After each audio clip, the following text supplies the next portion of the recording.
বন্ধুরা, আশা করি তোমরা ভালো আছো। আমি কিন্তু সেজেগুজে একটা জায়গায় যাচ্ছি। কোথায়? দেখতে থাকো, তোমরা নিজেরাই বুঝতে পারবে। এখন কিন্তু এসেছি একটা কাপড়ের দোকানে, তোমরা দেখতেই পাচ্ছ। ওখান থেকে বসে গুছিয়ে গেছে, একটা জামা কিনলাম। জামা কিনে বেরোলাম। মিয়া মোড়ে গিয়েছিলাম। মিয়া আমরে গিয়ে ওখান থেকেও কিছু জিনিস কিনেছি। কিনে একটা অটো ধরলাম, ধরে সোজা এলাম ভ্যাবলা স্টেশনে। সেখানে একটা কেকের দোকান আছে। তোমরা যারা বসিরহাটে থাকো তারা সবাই জানো।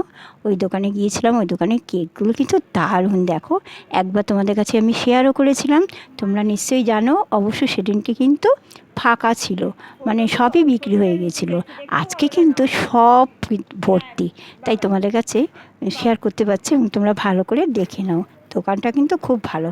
ওখান থেকে একটা ছোট্ট কেক নিলাম, নিয়ে সোজা এলাম কোথায়? এই যে আমাদের ছোট্ট বার্থডে বয়, আমি কিন্তু ওকে সোনাই বলেই ডাকি। ওখানে এলাম। এসে এরকম মেয়ে কিন্তু বেলুন ফোলাচ্ছে, বেলুন দিয়ে সাজিয়ে নিয়েছে। ওর আজ 1 বছর পূর্ণ হলো, তাই ওর মার একটু ইচ্ছা ছেলে কেক কাটুক। তাই আমি, মেয়ে আর মেয়ের এক বান্ধবী, আমরা 3জনে মিলে গিয়েছিলাম ওর মার এই আশাটা পূর্ণ করার জন্য।